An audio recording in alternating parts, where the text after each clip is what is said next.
I am Divya. Welcome back to restart UPSC journey. और अगले 6 महीने ना बहुत स्ट्रगल वाले होने वाले हैं। मतलब सच बताऊं, अगर आप सीरियसली पढ़ोगे ना तो इन 6 महीने के बाद में आपको खुद ऐसा लगने लगेगा कि यार सच में मैंने मेहनत की है। फिर सिलेक्शन हो नहीं हो वो सब बात की बातें हैं। तो अगर आपने अभी तक भी यूपीएससी की तैयारी शुरू नहीं की है या फिर कर तो दी है लेकिन आप रेगुलर नहीं हो अपनी प्रिपरेशन में, तो don't you worry, you can still clear this exam. But you need right guidance, right approach and you have to utilize your 6 months wisely. So focusly prepare करेंगे, डोंट यू वरी, सब कुछ आसानी से हो जाएगा। लेकिन आगे आने वाले टाइम को फोकसली प्रिपेयर करना। और यार देखो, अपना आने वाला जो टाइम है उसको 2 फेजेस में हम डिवाइड कर लेंगे। एज वी ऑल नो, हमारे पास 6 months हैं अभी हमारे प्रीलिम्स के एग्जाम में। तो हम लास्ट का जो 2 महीने होते हैं उसको सिर्फ प्रैक्टिस, रिवीजन, मॉक, इन सब के लिए यूज़ करते हैं। तो उससे पहले का टाइम जो भी है, मार्च, लाइक मिड मार्च तक का टाइम, उसमें हम सारा अपना ऑप्शनल कर लेंगे, GS4 कंप्लीट कर लेंगे। और ऑफ कोर्स प्रीलिम्स के जो भी सब्जेक्ट है वो तो करने ही करने हैं। मतलब ऐसे करने हैं कि 10-10 बार रिवीजन हो जाए।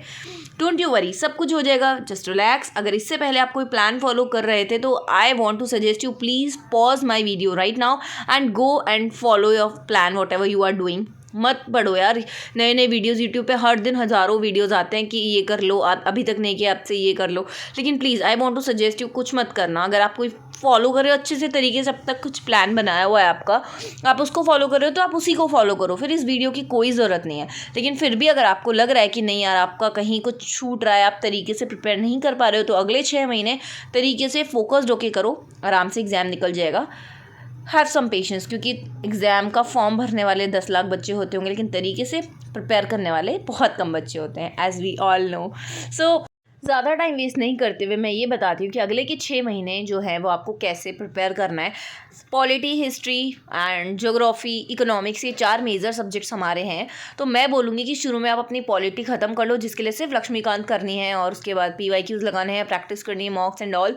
उसके बाद में हिस्ट्री को ऑफकोर्स मैंने 30 डेज़ दिए क्योंकि हिस्ट्री छोटा सब्जेक्ट नहीं है। लेकिन मैं ये बोलूँगी हिस्ट्री को जितना लिमिटेड पढ़ सको उतना ही लिमिटेड पढ़ना, क्योंकि हिस्ट्री एक ऐसा सब्जेक्ट है जिससे क्वेश्चंस होने होते हैं तो हो जाते हैं इतने से भी, वरना नहीं होने होते तो फिर वो किसी से नहीं होते हैं। नेक्स्ट, उसके बाद में आप अपना ज्योग्राफी कर सकते हैं। देन इन्वॉल्वमेंट, 10 डेज़ इनफ है इन्वॉल्वमेंट के लिए, 10 दिन में इन्वॉल्वमेंट आराम से हो सकता है। ज्योग्राफी के लिए भी 20 दिन इनफ है। उसके बाद का जो टाइम है वो आप साइंस एंड टेक के लिए कर सकते हैं। अब आप लोगों का ये सवाल होगा कि हम साइंस एंड टेक को कहाँ से प्रिपेयर करें, तो टू बी वेरी ऑनेस्ट मैं एक अलग से वीडियो बना दूंगी इसके ऊपर वैसे। लेकिन फिर भी मैंने साइंस एंड टेक पिछले साल सिर्फ और सिर्फ करंट अफेयर से की थी, मंथली मैगजीन की थी और PT 365 की थी, जो कि ऑलमोस्ट सेम ही होती है दोनों। तो आप अगर दोनों को भी कर लेते हो तो आपको मन में ये नहीं रहेगा कि मैंने PT 365 नहीं की है, कुछ भी करंट नहीं छूटेगा उसके बाद में।